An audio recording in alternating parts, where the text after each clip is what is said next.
Alhamdulillah nahmaduhu wa nashkuruhu syukran katsiran. Wassalatu wassalamu ala sayyidina Muhammad ad-da'i bid-din islami lailan wa nahara. Amma ba'd. Al-mukarramin, para kiai, para asatidzah, segenap ini sepuh, ketua DKM dan segenap pengurus. Alhamdulillah, hari ini kita hadir dalam rangka meningkatkan kualitas iman dan takwa, dan bertepatan forum kita bersyukur yang ke-1000 kali. Alhamdulillah. Dan kemudian tadi kita mendengarkan pengajian dari Al-Mukarram guru kita Kiai Haji Abu Bakar, merupakan yang inti dari berbagai aspek ibadah dan kehidupan, yaitu masalah sholat. Karena Nabi sudah mengingatkan, as-sholatu miftahu kulli khairin. Sholat itu kunci dari semua kebaikan. Karena itu saya yakin betul, ketika kita melakukan sholat disiplin dengan baik sesuai dengan aturan Nabi. Kalau saya membaca hadis yang tentang sahabat bertanya, ayyul a'mali afdalu ya Rasul, amalan apakah yang paling utama ya Rasul? Ternyata jawabannya tidak membutuhkan biaya besar, fisik yang sangat prima, di kantong yang paling tebal, enggak juga ya.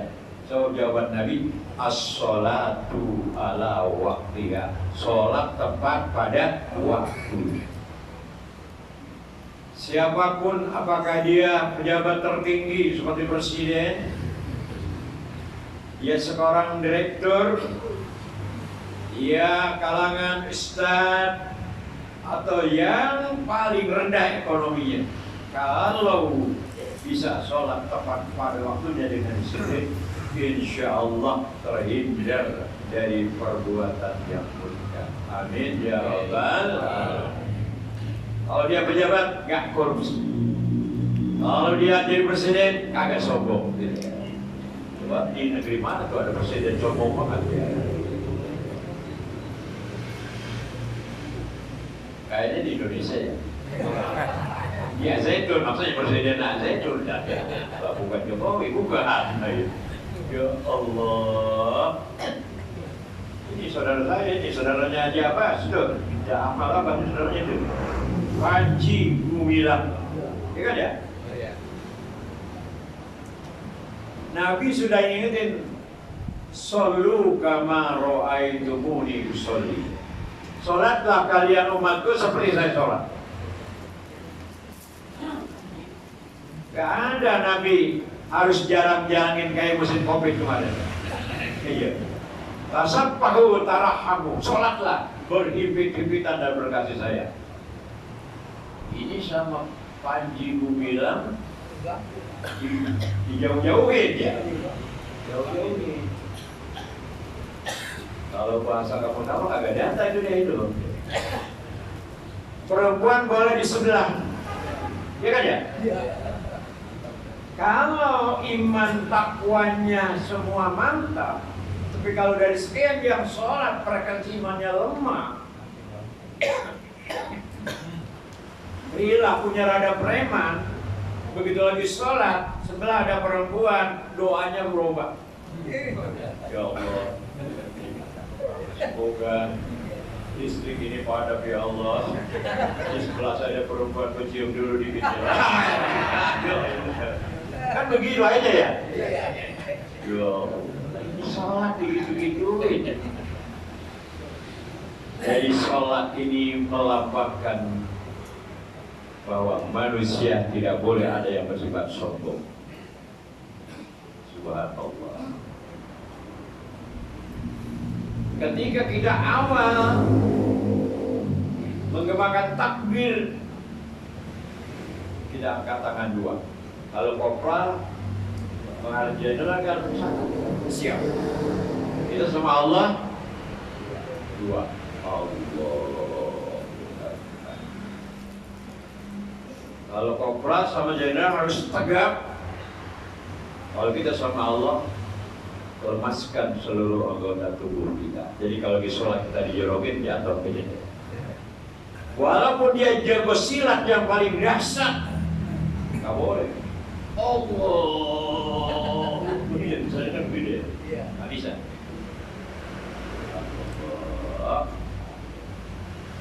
Agar sholat kita khusus sampai diatur. Kalau laki-laki agak dibuka begini. Kalau perempuan rapat. Ya kan tidak? Kenapa perempuan harus rapat? Ya. Kalau perempuan dibuka begini, begitu ada kecoa masuk video. Kalau perempuan begini kan langsung bunyi pintu. Itu bahasa kamu sama kali ya.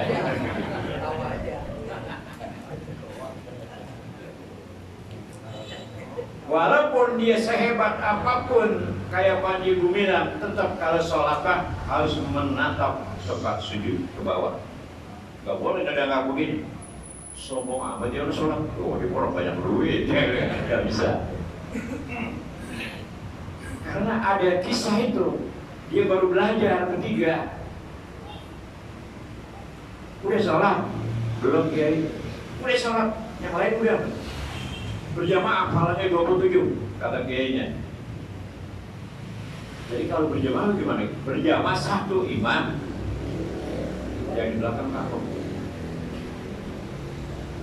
Udah dia sholat.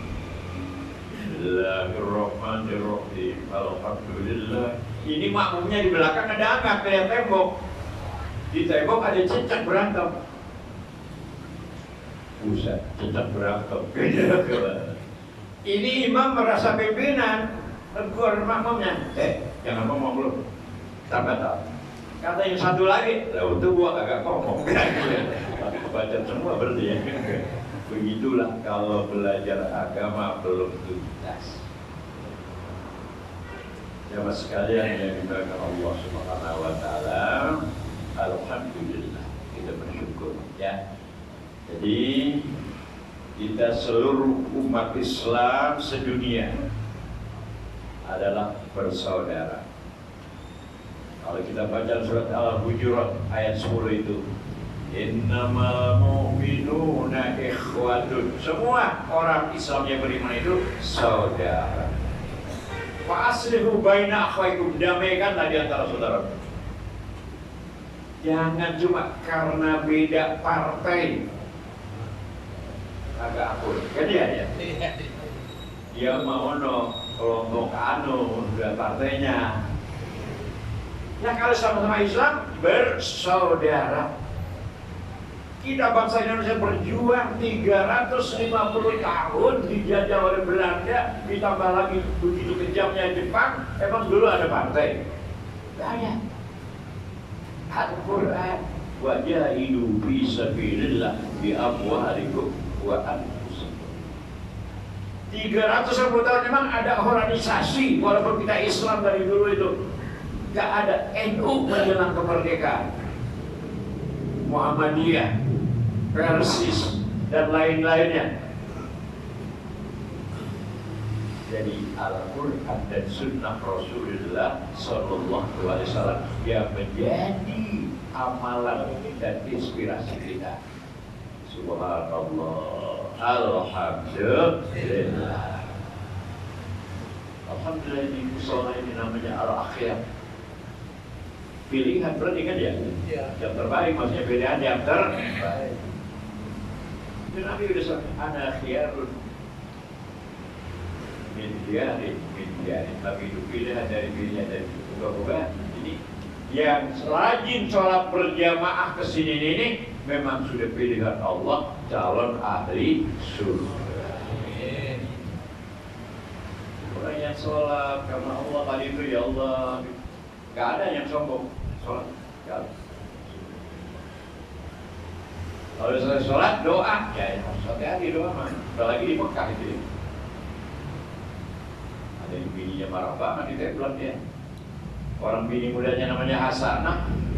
Rabbana atina fid dunya hasanah wa fil akhirati hasanah, ya. Kata bini tuanya Hasanah lo mah gitu. Itu namanya. Jadi jamaah sekalian, kita bersyukur sudah ke-1000 kalinya kita ikut Kosmei. Moga-moga meninggal husnul khatimah. Semua calon jenazah ini. Biar kata yang bewoknya ikut depannya matu itu kawan saya ini. Kawan kurus dia di bawah. Calon jenazah. Kalau Allah sudah takdirkan, udah selesai. Tapi kita dapat inspirasi sama jamaah yang pulang kemarin yang dari Madura itu. Usianya 190 tahun, di sana lancar, dan seterusnya sampai pulang kelihatannya sehat. 190 tahun. Masya Allah. Berapa? 119 ya? Ya 119 tuh. 119 tahun, ya Allah. Makanya umur mah ya takdir dari Allah, tapi yang menjaga kita. Bagaimana supaya sehat? Ya kan ya? Karena sumber penyakit cuma 3. Dari makanan, dari udara, yang paling rawan dari pikiran. Makanya pikiran ini, ya Allah. Ada tambahan. Waktu saya ketemu Menteri Agama yang Lukmanul Hakim itu, Kiai, kenapa Pak Menteri? Kok usianya sekian hanya sehat? Alhamdulillah Pak Menteri. Apa rahasianya? Ya diantaranya olahraga Pak Menteri. Kiai, apa hobinya olahraganya? Kalau saya mah voli. Kan voli mah orangnya tinggi. Gak mesti Pak yang penting semangatnya. Voli pantai kali ya? Bukan Pak, poligami. Bisa nggak? Bisa nggak ya? Ini kalau udah penjelasan dokter berani nggak nih? Kalau nggak keceplak ya banyak. Ya, ya Allah. Jadi jaga kesehatan, ya penting. Tapi kalau ajal sudah tiba, itu takdir Allah. Kita masih ingat anak orang kaya, pemuda, tampan, soleh, kuliahnya di luar negeri. Siapa dia? Anaknya Ridwan Kamil. Anak laki satu-satunya. Dan dia punya anak 2, satu lagi perempuan. Ya Allah, meninggalnya di kali, dia. Udah seminggu belum diketemuin, bayangin. Kira-kira kalau seminggu belum diketemuin, jasa kayak kita nih, termasuk kayak Bakar, kira-kira bau nggak nih? Seminggu, ya Allah. Kalau nggak ada iman, kalau nggak ada takwa, pasti Ridwan Kamil terangnya beda. Tidak bisa, saya tidak terima. Anak saya satu-satunya harus hidup lagi, walaupun 30 miliar saya bayar, kan begitu. Tapi ternyata Ridwan Kamil orang soleh. Begitu seminggu ditemukan, udahlah. Saya terima kasih kepada semua yang simpati, semua yang membantu mencari anak saya. Kalau memang sudah dianggap saya sudah tawakal, saya sudah pasrah. Ini takdir Allah. Itu kan enak tuh, iman dan takwa. Dari mana datangnya lintah, dari sawah turun ke kali. Dari mana asalnya takwa, dari iman di dalam hati. Ya dana, ya dana, dana, ya dana, ya. Itu kalau ibu-ibu ya. Tapi takwa, ya, dari kalimat kaf. Kan ada kaf, ada kop. Lebih banyaknya yang takwa itu kau Bapak. Itu ada kalimat kaf itu. Kau Bapak. Kenapa kau Bapak? Takwa artinya takut sama bini tua. Itu dua katanya. Kalau saya dia. Oh bukan takwa kita yang benar ya. Amin ya Rabbal alamin. Jamaah sekalian, tidak perlu panjang-panjang, yang penting pada intinya ya. Mari kita jalani hidup ini, dekatkan diri kepada Allah Subhanahu wa Ta'ala. Akhirnya selesai kita, selesai. Dan perjalanan hidup kita ini kalau udah meninggal masih panjang. Karena hidup kita kan dari 5 alam. Alam yang pertama alam kandungan, lamanya 9 bulan, hidupnya 5 bulan. Kemudian tidak keluar berdasarkan surah Al-Qasas ayat 77. Wallahu akhrajakum min butuni ummahatikum la ta'lamuna syai'a. Yang mengeluarkan dari kandungan ibu kita Allah. Emak kita cuma syariat doang. Ngeden namanya ngeden ya? Ngeden apa terang? Ngeden ya, ngeden ya. Kalau emak kita rajin ngaji, soleh, bakti sama suami, ngedennya bagus. Sebab ada emak-emak yang ngedennya gak enak. Kalau dia soleh itu Allah Akbar. Bagus ya itu? Allah, ya Allah, ya Allah. Kalau dia ada preman si emak itu ngajinya, dia juga salah-salah. Begitu yang ngaji tangannya begini mulu pakai gelang kali ya. Ngedennya lain. Puji saja. Ada yang sadis banget ngomongnya, cerita dulu itu, orang dulu ngomong. Bapak lu gila, bapak lu gila. Enaknya bareng-bareng sakitnya gue jadi dewek. Dulu itu cerita dulu ya Allah. Akhirnya keluar kita lahir ke dunia ini. Apa kajian kita? Allah benar-benar tidak pernah membedakan di antara kita makhluk sama. Mau dia Islam, mau dia Kristen, mau dia kafir, mau dia warna hitam putih, modalnya sama, seluruhnya 3. Faja'alalakum sama, Allah berikan pendengaran. Masih dengar, masih. Wal absara, yang kedua penglihatan, masih lihat, cuman ini kurang awas, kecuali kelewat cewek. Wal aqidah, yang ketiga perasaan atau hati nurani. Kalau ini rusak berbahaya. Kita banyak menyaksikan tayangan televisi sekarang, ada suami membunuh istri, ya kan ya? Ada istri cari pembunuh bayaran, suaminya dibunuh gara-gara cinta segitiga. Banyak itu, ya Allah. Di manusia, kalau hati nurani sudah rusak, berbahaya. Apa tujuannya kata Allah? La'allakum tashkurun, agar kita sekalian menjadi hamba-hamba Allah yang pandai bersyukur. Ya, segitu aja. Waktunya sudah habis. Insyaallah kita sambung lagi kesempatan. Semoga Allah selalu membimbing kita di jalan yang benar, jalan yang Allah ridai, sampai akhir hayat kita dalam keadaan husnul khatimah. Wabillahi taufiq wal hidayah. Wassalamualaikum warahmatullahi wabarakatuh.